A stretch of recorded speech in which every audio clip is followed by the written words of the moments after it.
Ini adalah Bong Cino atau makam pencintaan di kota Kediri, sebuah area pemakaman tua yang berumur ratusan tahun. Suasana sejuk asli karena batu-batuan di lereng Gunung Klotok.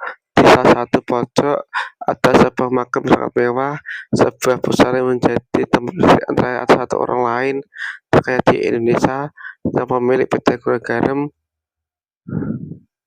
Makam tersebut dianggap sangat istimewa karena kabarnya dijaga petugas keamanan selama shift atau 24 jam. Setiap shift minimal ada maksimal 5 orang. Mengapa harus dijaga? Apakah dimana ada karunia? Yuk kita telusuri makam tersebut milik orangnya terkaya di Indonesia yang berada di pelosok Kediri ini.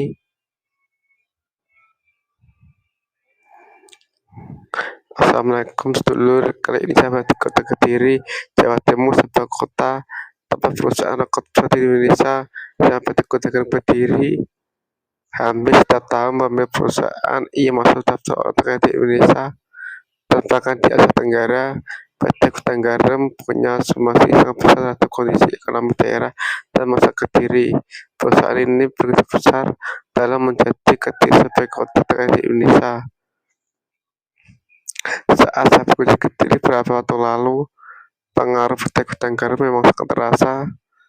Warga setempat begini menghormati dan bangga kepada PT Gula Garam apabila warga PT Garam terkenal baik hati,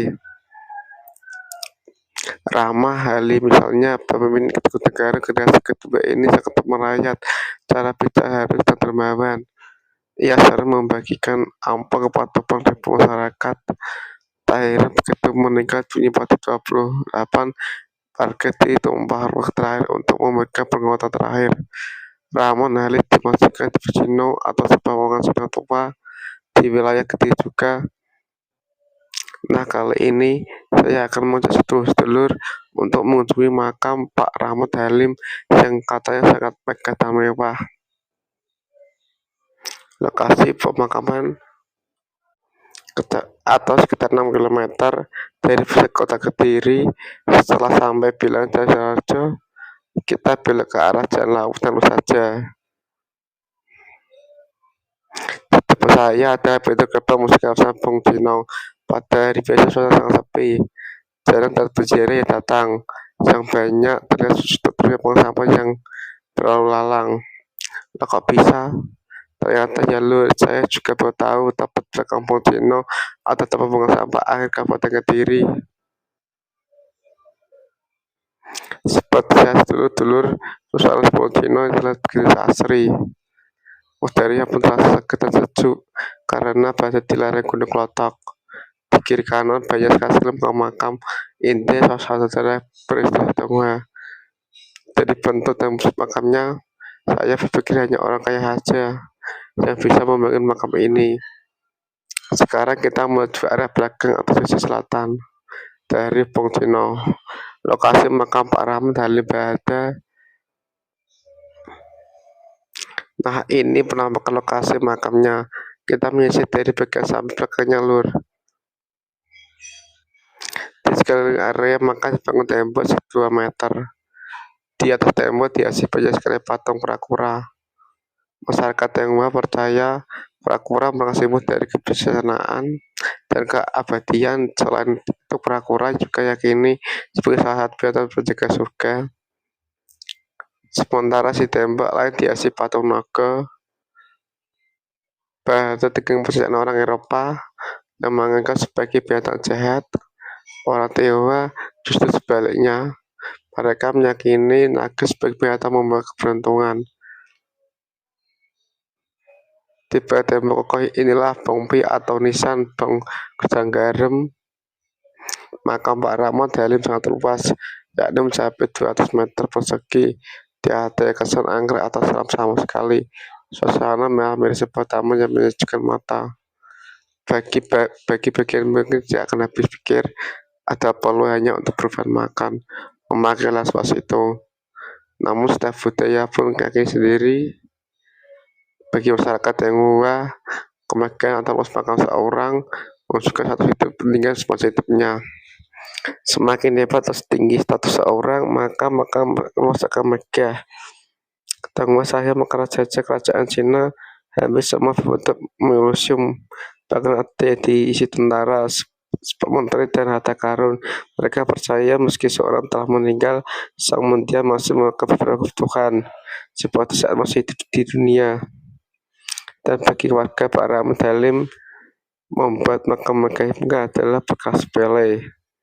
Menurut berita yang baca, sebelum meninggal pada tahun 2008, pria bernama Asito Unjuji ini adalah satu orang terkaya di Indonesia. Kekayaannya mencapai 30 triliun.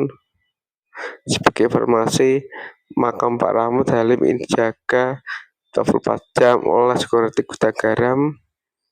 Dalam sehari ada 3 shift, yakni pagi, siang, dan malam. Shift menjaga. Mengapanya untuk sebuah makam sampai melakukan jaga begitu ketat? Apakah harta karun di balik bongkai makam? Saya tidak pernah memastikan hal itu, tapi berdasarkan versi orang tua, bisa jadi sejumlah barang berharga itu dimakan oleh Pak Rahmat Halim. Namun yang lebih penting, kawasan Bojonegoro Kediri ia tak usah rawan atau sering disatori maling. Banyak orang minta bertanggung jawab, sering mencuri raih makam Cina dan berharga mahal. Bongkai orang biasa saja rawan sakit, bagi makanan terkaya di Indonesia. Kalau tidak jaga, bisa jadi akan ludes terbongkar maling. Selain itu, karena api, AC, dan bersih, dulu kawasan Pocino disering sebagai tempat museum. Mereka melakukan perbuatan terselama di batu-batu besar Bombay. Jadi wajar kalau pihak warga bisa Kuda Garam sampai menekan orang-orang yang untuk menjaga malam. Pak Rahmat Halim, sejumlah elemen masyarakat sempat mengajukan permintaan agar Pocino ketika ditetapkan sebagai cagar air budaya. Sebab benda-benda kelompok tersebut sudah memenuhi syarat untuk dilindungi negara. Dengan menetapkan status cagar budaya, maka perlindungan terhadap benda-benda berharga sana bisa lebih maksimal. Namun tidak sebagai kebudayaan kota Kediri tidak bisa melakukan pasar aneka peninggalan sejarah di Pocino merupakan milik pribadi, sehingga pemerintah tidak punya hak untuk memasuki Pocino sendiri terbuka untuk umum. Tidak perlu izin khusus berjalan ke sana. Akan tetapi hal tersebut tidak berlaku untuk makam bos Kuda Garam Pak Rahmat. Harus ada izin khusus dari pihak warga. Tanpa izin pihak warga, siapapun hanya bisa berada di tembok pagar.